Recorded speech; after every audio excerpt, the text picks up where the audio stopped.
The people of Israel will not leave anyone behind. That is the main message going into the weekend. Hello, everyone. I'm Daniel Rubenstein. This is the live daily briefing of the Israeli Citizen Spokesperson's Office. It's January 23rd, 2025, day 475 of the October 7th war.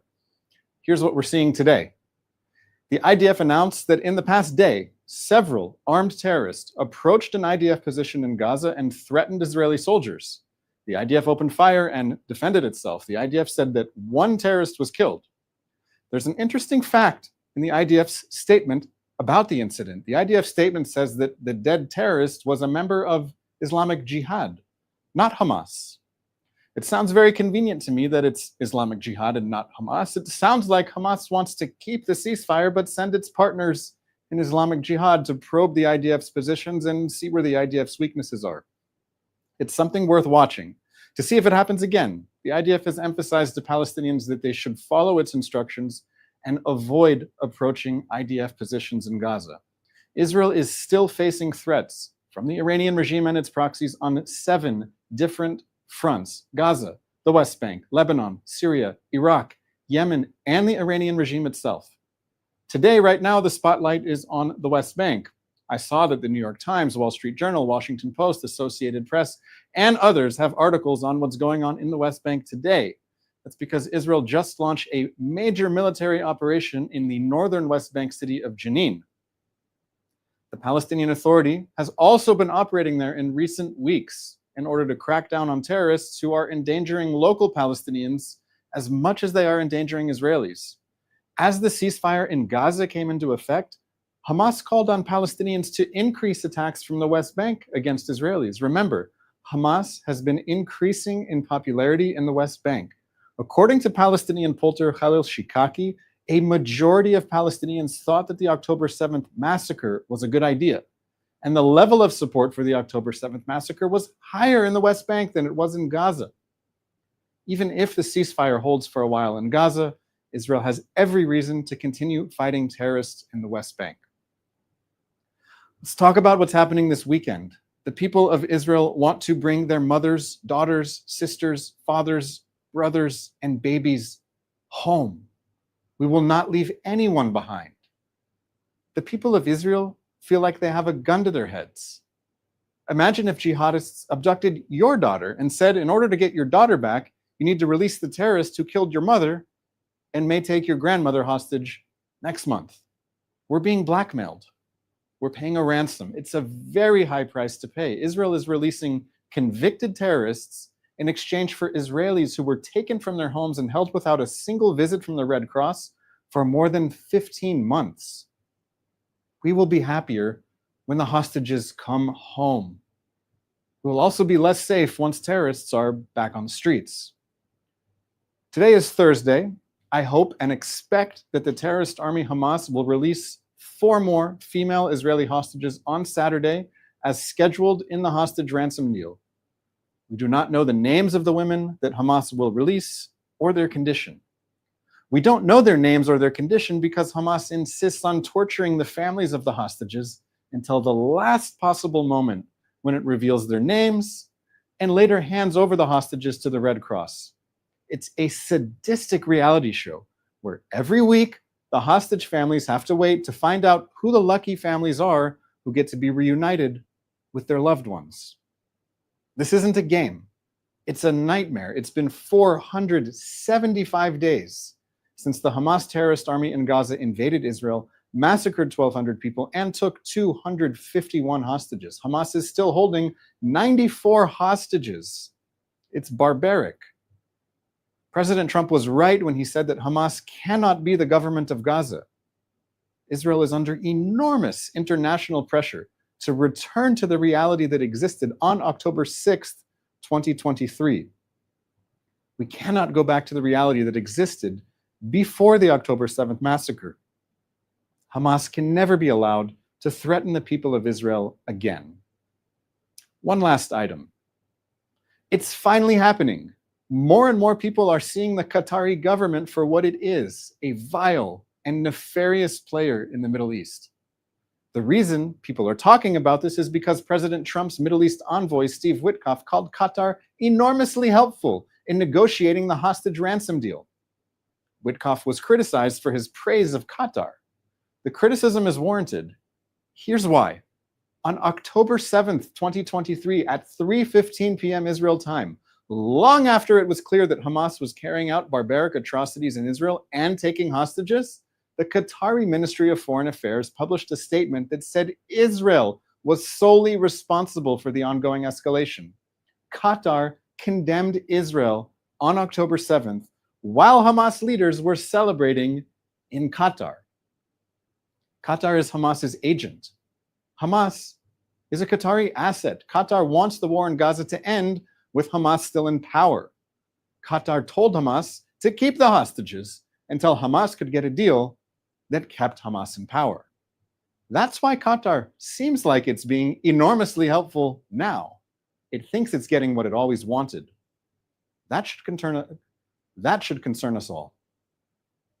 Let's take some questions from everyone watching live on social media. Thank you, Daniel. Our first question comes from Bowie on Instagram. Why is Israel obligated to provide humanitarian aid to their perpetrators? It's a very complex situation, the provision of humanitarian aid to the people of Gaza. From the beginning of Israel's military operation, it wanted the people of Gaza who were not affiliated with Hamas to be out of harm's way so that Israel could fight Hamas in the densely populated civilian areas of Gaza. As part of this process, Israel provided humanitarian corridors and humanitarian safe zones where humanitarian aid would be provided, both for their own safety and as an incentive so that they could leave the war zone. What happened was that Hamas terrorists joined the civilians who went to these humanitarian areas. In many cases, they used these places as bases of operations against Israel.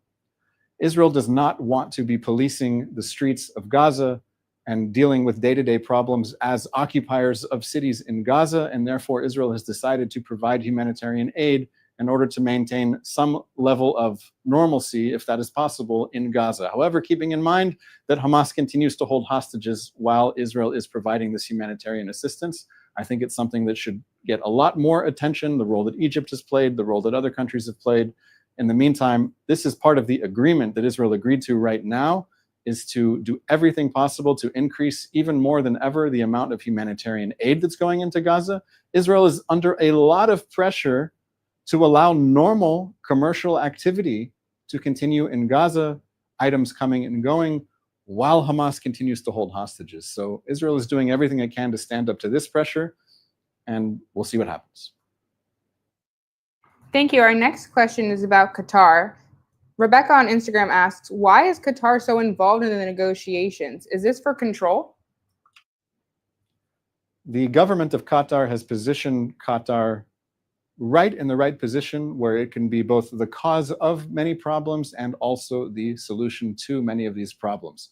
Before the October 7th massacre, Qatar played a role in Gaza. The Israeli government facilitated the transfers of huge amounts of money from Qatar to Gaza with the idea that some type of minimum level of daily life should be maintained, even though Hamas was the government of Gaza and had sworn to destroy Israel.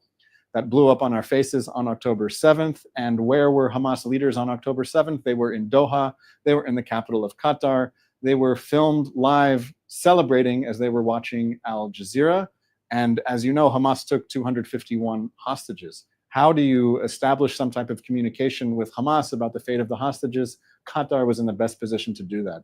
And Qatar has a long list of things that it's done that shows that it's not a neutral player, it's not a mediator. Qatar, of course, is behind Al Jazeera. Al Jazeera is the Qatari government's international television network, which every day is broadcasting the worst lies and accusations about Israel, while at the same time, people are praising Qatar for being a nice mediator. So the government of Qatar has positioned itself quite well, where it has relations both with Israel and Hamas, but it's very clear that it wants Hamas to win, and I hope more people will recognize that in the days and weeks ahead. Thank you. Our next question comes from Aviva on Instagram. Do we know when we would expect the Bibas family to be released? We know absolutely nothing about the Bibas family. There is nothing confirmed. There is nothing on the record. We know that the Bibas family was taken alive, mother, father, 2 small children. They are on the list of people who should be released as part of phase one. This is the 33 Israeli hostages that should be released. We do not know their condition. We do not know if they're still alive. We do not know anything. We're simply waiting for Hamas to reveal the information as it's required to do as part of the deal that it agreed to. All that we know right now is that Saturday is the next step in phase one of the hostage ransom agreement. We saw a number of days ago, the first 3 Israeli women were released. Hamas must now release another 4, and we don't know what their names are. We don't know how well they're doing. We simply have to wait and see. Thank you. Our next question comes from Adam. Do we know if Donald Trump would be willing to put any troops on the ground in Gaza to help retrieve the hostages? Will Israel accept an offer like this if it's presented to them? This is a very big hypothetical, and I'm not sure that anyone has an answer to this question. It's a question more for the President of the United States and his advisors, what he's willing to do.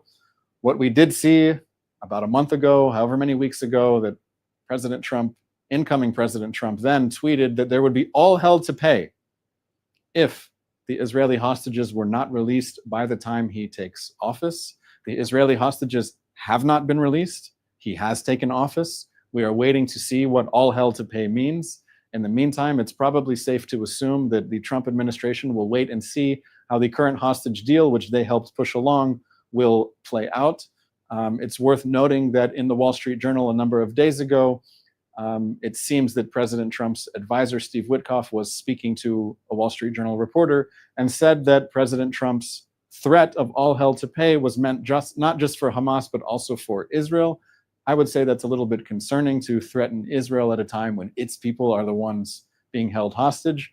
But again, it's just the first few days of the Trump administration. We're going to have to see how it all plays out with the president himself, with his advisor, with his new Secretary of State, his new Secretary of Defense. I'm watching to see, just as you are. Thank you. Our next question comes from X. Can you please explain more about the relationship between Hamas and Islamic Jihad? Yes, if I were to have a Venn diagram, there would be an enormous overlap between Hamas and Islamic Jihad. These are both organizations that are sworn to the destruction of Israel, the violent destruction of Israel. Quite simply, Islamic Jihad is an organization that will fight Israel until it's destroyed, and that is its sole and primary mission and agenda. Hamas is much bigger than just being a military that wants to fight Israel until Israel is destroyed. Hamas is a political party. Hamas is a government. Hamas is a social movement. Hamas is much bigger than Islamic Jihad. It's more all-encompassing in Palestinian society. Islamic Jihad is strictly a terrorist army, and Hamas is also a terrorist army, but it's much stronger. It has the power of government. It had been governing Gaza since 2007. So we're dealing both with the threat of Islamic Jihad and Hamas, but as we saw on October 7th, the threat of Hamas is much bigger. And it's worth noting that Islamic Jihad joined Hamas on October 7th for the massacre.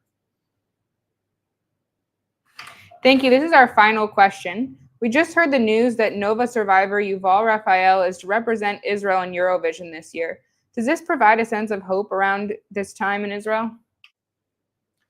Eurovision in Israel is in a way like the Super Bowl in the United States. It's something that everyone is watching, no matter where they are, at bars, restaurants, at home. So I have just seen the headline myself about who will be representing us at the next Eurovision contest, and I wish her all of the best of luck. And yes, it does provide a bit of hope that we're being recognized for what we've been dealing with and also our amazing talents that we have here in Israel.